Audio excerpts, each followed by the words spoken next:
I opened up an investment account so that I don't end up as a broke creator, because I have been making videos full time as my living for 4 years now, and I've been making videos since 2016. I know that a lot of creators can make a ton of money, and I've been very lucky with what I've made for the size of my audience. But I don't want to end up at the end of this with nothing. So I have started to invest the money that I am earning on short form videos into this investment account. So today we're going to talk about where the investment account is, what I'm investing in, and how much I'm putting in from my social media earnings. I had a request from a viewer here at Pennies Not Perfection to talk more about this account, so I'm going to start doing maybe monthly updates whenever I add money to this account from my social media income. I am making short form videos now, which I've never done before. I started back in April, and it's the first time that I've actually done that type of content, and I'm still learning how to do it well and how to fit it into my regular life. Right now, I'm just making videos in my car like I started on YouTube, so it does feel very authentic to me, and I've earned a little bit of money, which has funded this investment account. And I know that for many creators who make a lot of money, that does not last. It is not a long-term career for most people. Honestly, after 10 years, most people have either burned out, given up, or they've moved on to other things because it's a long time to make content. And now that I'm nearing 4 years doing this full time, I know that it's not going to last forever, and I want to make sure that I have something to show for it at the end. So with that in mind, I decided to take all of the income I'm earning from short form videos, which are on platforms like YouTube, on Shorts, and also TikTok, where I'm getting paid for my views, and put at least a third of that into this account. That way, it's not money I'm going to be missing from my regular steady paycheck, but it's using my social media income to build something that's an asset. I jokingly call this account my TikTok rich account so that I could get TikTok rich from it, but honestly, it's just a hedge so that I'm not broke after making hundreds of these videos and left with nothing. So let's talk about the account and what I've put in so far. I did open this account at Fidelity, and I did that because I personally like Fidelity, Vanguard, and Charles Schwab as the brokerages that most people can use, especially if you're going to be doing more passive investing or retirement investing.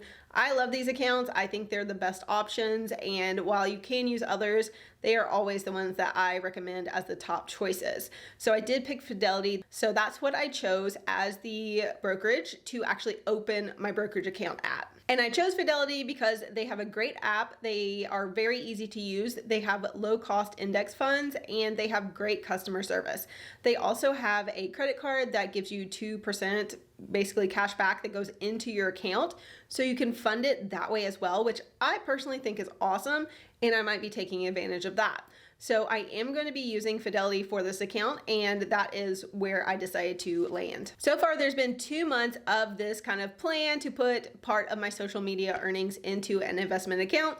And I'll be honest, I'm pretty new to being monetized on short form content, so I have not made a lot of money. The very first month that I got paid out from TikTok, I did make a pretty good amount, and I put $25 toward this account.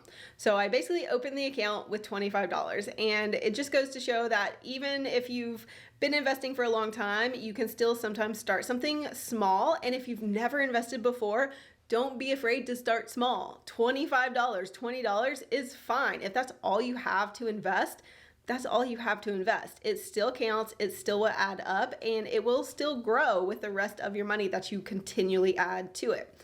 So month 1, $25 went into this account. Month 2 was a little bit less, and I did put in $20. So $20, again, is not a lot of money. But like I showed in my Roth IRA video that I shared on my channel a while back, and I will link down below, you can put in small amounts per month and it will add up over time. My Roth IRA balance has grown steadily over time, even though some months I put in nothing and some months I only put in $50, $100. But over the years, that all added up, and it's gotten to be a more substantial amount because I didn't quit just because I didn't have a lot of money to put into my investments. That is the one thing that I hope people take away from my channel. No matter where you are, even if it's a small amount, start investing, because if you invest early and often, it does make a difference. So like I said, I did contribute $20 the second month.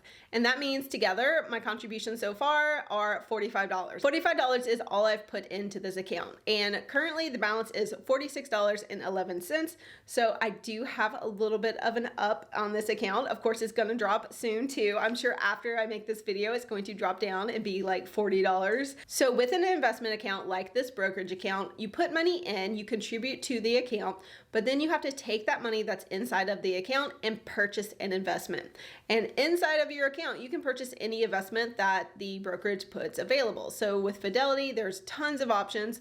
I am going to choose an index fund, and that is what I did. So my $25 and my $40 were both used to purchase the index fund FXAIX. I always get this wrong, so I have to like look at it, but I purchased FXAIX with my money in this account. And with both of these purchases, the $25 and the $20, I now own in this account 0.194 of a share of FXAIX. So I don't have a full share yet, but the great thing about this type of account is that I can purchase a partial share. I can purchase a little chunk of that investment, and then next month when I put in more money, I can purchase another little chunk, and it adds up until I have a share. Then I have 2 shares, then I have 20, then I have 200. That is how it works, and that is what is so exciting about investing to me. You just add onto it continually, and it builds and builds and builds until you have this big pile. And the reason that I only have a partial share of FXAIX is because one share actually costs over $200. So I didn't put in $200, so I can't purchase a full share. The average cost that I purchased this investment at is $232.32. So that's kind of the average cost that I'm purchasing at. And as that investment goes up, my average cost of purchasing will go up. As it goes down, my average cost of purchasing will go down. So it kind of fluctuates, and then you have the average cost of what you bought it at.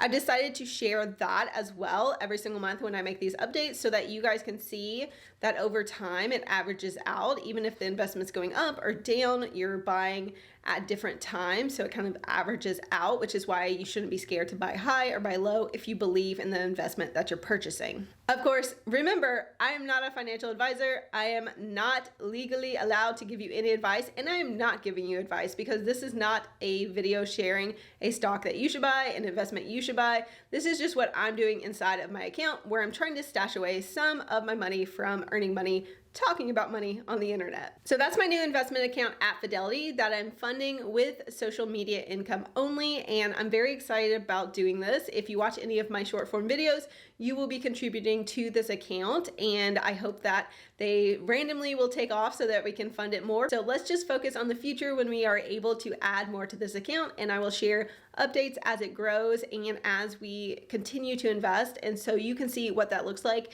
investing in a index fund over time as it grows and as it goes up and down. So I hope this is helpful and interesting to you guys. If it is, let me know in the comments and I will make more videos. And if you're interested in learning about how Fidelity actually works and how you buy investments there, definitely check out this video because it will show you the actual nuts and bolts of how to make these purchases in your own account. Thanks for watching.